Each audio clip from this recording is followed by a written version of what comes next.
हाँ पहले रामायण आओ। हर हर महादेव। श्री शिवाय नमस्तुभ्यम। श्री शिवाय नमस्तुभ्यम। श्री शिवाय नमस्तुभ्यम।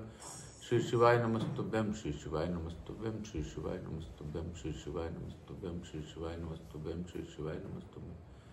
मैं अपने भोलेनाथ का मनन करते हुए प्रथम पूज्य देव गणपति गणेश जी महाराज का पूजन करते हुए उनसे प्रार्थना करता हूँ इस कथा स्थल पर पधार कर आवाज समझ देवी देवताओं के साथ इस कथा का श्रवण कर हम लोग को आशीर्वाद प्रदान करें। हे विघ्नहर्ता, हे लंबोदर, आपकी कृपा से हमारा सब काम होता है। प्रथम पूजता आपके बिना तो कार्य सफल ही नहीं हो सकता।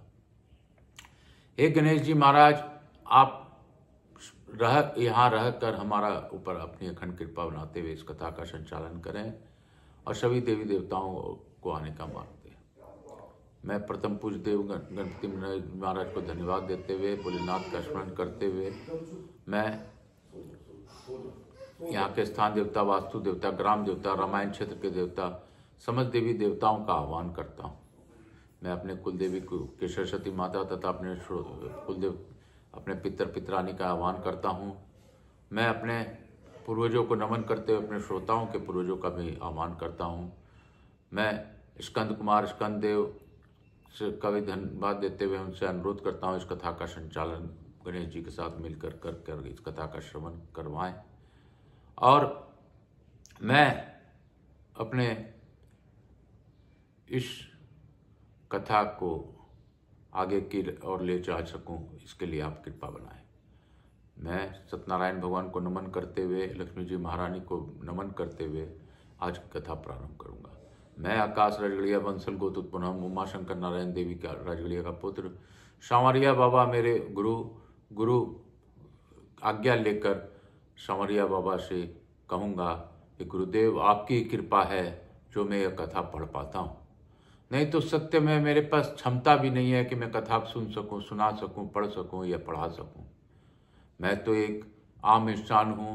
आपके ही गुरुदेव के आशीर्वाद से यह कथा ग्रंथ मुझे मिल पाई।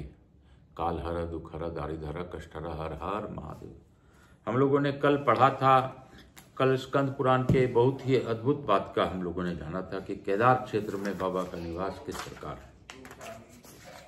हम लोग आज की कथा पढ़ते हुए आगे की ओर बढ़ कल की कथा स्मरण कर केदार क्षेत्र में जल पीकर गया तीर्थ में पितरों को पिंड देकर तथा ब्रह्म ज्ञान प्राप्त करके मनुष्य का फिर जन्म नहीं होता। ब्रह्म ऋषियों जो भगवान केदार का यह मातम पढ़ता या सुनता है उसके समस्त पापों का नाश तथा पुत्र पौत्र की वृद्धि होती है। बोलो शंकर भगवान की जय। बोलो केदार क्षेत्र की जय।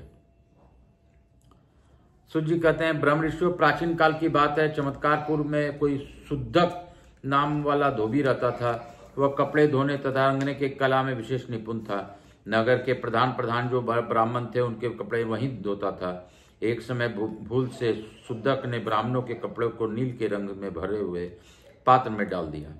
फिर बहुत देर के बाद जब उसे इस बात का पता लगा तब उसने अपने स्त्री और पुत्रों को एकांत में बुलाकर कहा, मैंने महात्मा ब्राह्मणों के बहुत से बहुमूल्य वस्त्र अज्ञानवश नील के रंग में डाल दिए हैं। इस कारण वे ब्राह्मण लोग मुझे भीषण दंड देंगे अथवा मुझे बंधन कैद में डाल देंगे।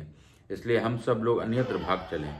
ऐसा निश्चय करके वह घर की सारभूत वस्तुएं लेकर पत्नी सहित किसी अज्ञात दिशा में जाने ही को उद्यत हुआ। उसी समय उसकी पुत्री अपनी एक सहेली दास कन्या से मिलने आ गई और वहां जाकर बोली, भद्रे मेरे द्वारा जाने अनजाने में जो तुम्हारा अपराध हुआ है वो तुम्हारे साथ खेल कूद करते समय प्रेम से बचपन में क्रोध अथवा ईर्ष्या से मैंने जो भी कभी कुछ प्रतिकूल बर्ताव किया है वह सब क्षमा करना। यह सुनकर सहसा उनके नेत्र भर आए और वह आकुल होकर पूछने लगी, सखी आज तुम मुझसे ऐसी बात क्यों कर रही हो? धोबी की कन्या ने कहा, सुनैनी मेरे पिता ने ब्राह्मणों के बहुमूल्य वस्त्र नील के नाद में डाल दिए हैं। प्रातःकाल इस बात का जब उन ब्राह्मणों को पता लगेगा तब वे उन्हें बड़ा कठोर दंड देंगे। मन में यही भय लेकर पिताजी ने अब यहाँ से अन्यत्र जा रहे हैं, अतः मैं तुमसे अंतिम बार मिलने चली आई हूँ। तुमने आज्ञा लेकर जाऊंगी। दास दासिया बोली, सरोज जाक्षी यदि ऐसी बात है तो तुम ये कहीं न जाओ। यहाँ से सिद्ध जाकर अपने पिता को रोक दो। यहाँ से पूर्व उत्तर के कोने में एक जलाशय है, उसमें किसी समय मेरे पिता ने जाल डाला था वह जल काले केशों का बना हुआ है। जलाशय में डालते ही सफेद हो गया। तब कौतूहलवश मेरे पिता भी जल में खड़े हुए।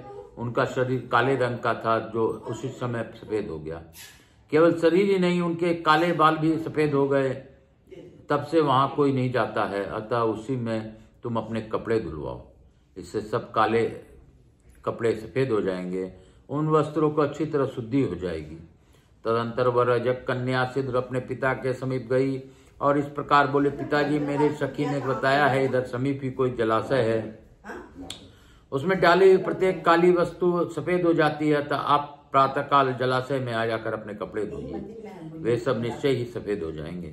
धोबी ने कहा, बेटी, प्राचीन पुरुषों ने कहा है कि व्रज के लेप, मूर्ख स्त्री, केकड़ा, मछली, नील के रंग तथा मदिरे पीने वाले मनुष्य का एक ही ग्रह पकड़ या आग्रह होता है, अतः नील का रंग मिट नहीं सकता।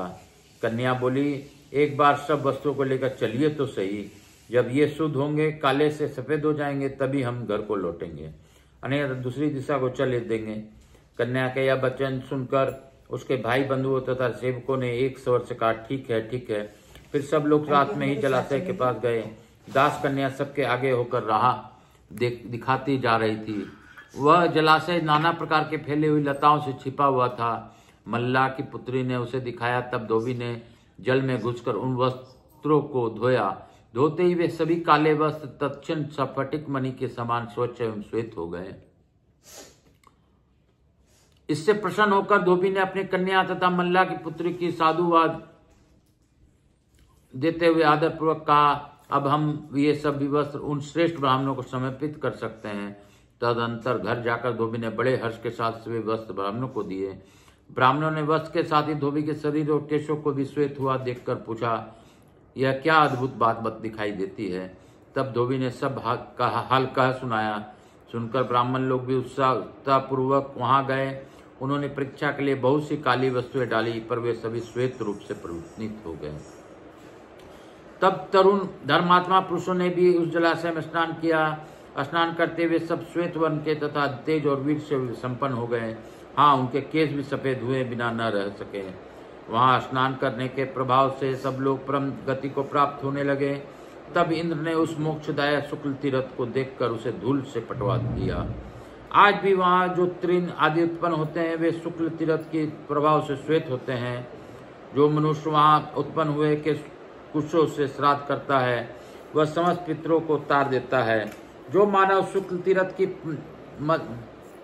मृतिका को अपने शरीर में लगाकर स्नान करता है, वह सब तीर्थों का फल पाता है। बोलो शंकर भगवान की जय। बोलो मेरे भोलेनाथ की जय। काल हरा, दुख हरा, दारिद्र हरा, कष्ट हरा, हर हर महादेव। आज की कथा यहीं पे विराम दूंगा इसी अध्याय के साथ, और फिर हम लोग आगे, आज संभव हुआ तो आज भी पुनः मिल सकेंगे तो मिल पाएंगे, अन्यथा कल से फिर संचालन चालू होगा। बाबा की कृपा सभी पर बनी रहे। इसी भाव के साथ लघु आरती मानस रूप में आज करता हुआ। कपूर गौरम करुणावतारम संसार सारम भुजगेंद्रहारम सदा वसंतम हृदयारविंदे भवम भवानी सहितम नमामि। श्री राम जय जय राम। मातृ देवी व पितृदेव व सब पितृदेवताभ्याम नमो नमः। मेरे भोलेनाथ की जय, मेरे विश्वनाथ की जय, काशीपति आदिनाथ की जय, महाकाल राजा की जय, गणेश जी, लक्ष्मी जी, महारानी, रिद्धि सिद्धि शुभ लाभ, कुबेर जी महाराज की जय, समस्त देवी देवताओं की जय। मैं प्रथम पूज्य देव गणपति गणेश जी महाराज, लक्ष्मी जी महाराज, रिद्धि सिद्धि शुभ लाभ, कुबेर जी महाराज से अनुरोध करता हूँ कि सभी को आशीर्वाद प्रदान कर हमारे यहाँ निवास रहकर अखंड कृपा बनाए रखें। आवाज समझ देवी देवताओं से अनुरोध करता हूँ, आप सभी लोगों को इस कथा सुनने का, श्रवण का लाभ देते हुए आशीर्वाद प्रदान कर अपने स्थान को गमन करें। पुनः बुलाने पर पधार का आशीर्वाद। मैं अपने भोलेनाथ का स्मरण करते हुए, मैया पार्वती का स्मरण करते हुए बाबा को धन्यवाद देता हूँ कि गौर बिंदुरा के रूप में आपने कथा श्रवण किया। इसके लिए कोटि कोटि धन्यवाद। हे बाबा, मुझसे जीवन में भी कोई भूल होती हो तो क्षमा कीजिएगा। काल हरा, दुख हरा, दारिद्र हरा, कष्ट हरा, हर हर महादेव। शंभु शंभु बोल बम का नारा है, बाबा एक सहारा। बोलो बम, बोलो बम, बोलो बम, बोल बम, बोल बम, बोल। बोल बम बोल बम बोल बम बोल बम। बोल बम में संदेशा है, ब्रह्मा विष्णु महेश का है। हर हर महादेव, हर हर महादेव, हर हर महादेव।